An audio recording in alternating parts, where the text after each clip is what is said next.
The argument of Shri A.K. Gaur, learned counsel for the petitioners, that the contempt proceedings are not maintainable is therefore without any substance on the facts as disclosed and discussed herein above in the present case the judgment. In the case of T. Sudhakar with Megit Supra, as relied upon by the learned counsel for the petitioners, particularly, paragraph number 16 in no way comes to the aid of the petitioners so as to invoke the supervisory jurisdiction under Article 227 of the Constitution of India. It is no doubt true that the tribunal is amenable to the jurisdiction of this court, but at the same time, it is not necessary for this court to interfere with the proceedings unless it is established that the proceedings are quorum non judice. In the instant case, there is no material before us so as to demonstrate that the tribunal cannot or could not have issued a notice to the officials of the petitioners to answer the contempt notice. We may again put on record that the manner in which this writ petition has been framed in the official capacity of the officers appears to be only to save them of liabilities which they thought to incur, and is a saving device for reasons best known to them. The aggrieved persons would be the officials who had been impleaded by name in the contempt application, and not the officers in official capacity. Pair. There is yet another aspect, namely that against the punishment by the tribunal upon conviction, an appeal lies directly to the Supreme Court,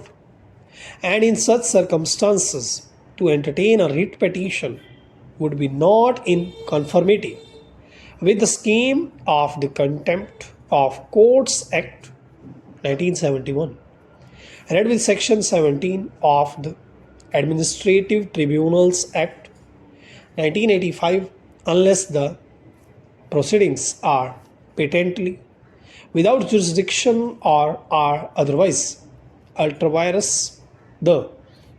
Constitution or the officials of any act.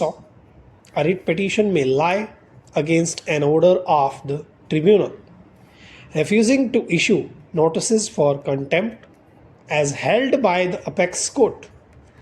In the case of S. Nath Singh versus State of West Bengal and others, 2015 with 12 SEC 145, the preliminary objection raised by the respondent number 1 as incorporated in the interim order dated 16th December 2010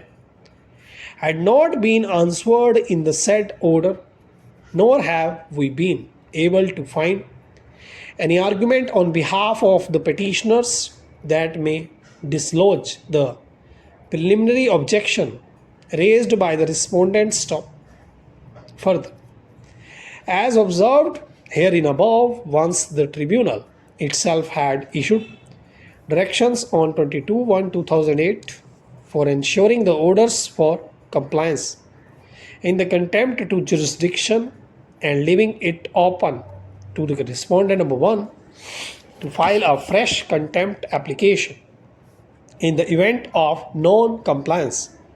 Wide judgment dated 22nd January 2008,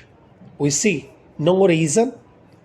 our and above the reasons indicated herein above as to why the respondent number 1 could not have filed the contempt application when he alleges the order dated 24th February 2010 to be a contemptuous order which is yet to be examined in the proceedings before the tribunal starts. अगर video अच्छी लगी हो तो like जरूर कीजिएगा और comment section में अपनी शॉर्ट हैंड से रिलेटेड जो भी परेशानी है उसे जरूर डालिएगा।